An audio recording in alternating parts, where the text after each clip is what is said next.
একটি লম্বা গাছের মগডালে চড়েছেন তরুণী। তার পরনে বেগুনি রঙের চুড়িদার। হঠাৎ গাছের ওপর উঠে নাচতে শুরু করেন তিনি। কোমর দুলিয়ে এবং হাত নেড়ে অঙ্গভঙ্গি করতে থাকেন তিনি। তবে এত উঁচুতে দাঁড়িয়ে নাচার জন্য একটু ভয় পেতে দেখা যায়নি তাকে। ইতিমধ্যে তার এই ভিডিও সামাজিক যোগাযোগ মাধ্যমে ভাইরাল হয়েছে। ওই তরুণীর নাম উষা নাগবংশী। তিনি কাশ্মীরের বাসিন্দা।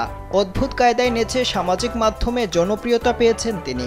এর আগে অন্য আরেকটি ভিডিওতে ওই তরুণীকে বাড়ির টিনের চালের ওপর উঠে নাচতে দেখা যায়। তার এমন ভিডিও দেখে অনেকেই উদ্বেগ প্রকাশ করেছেন।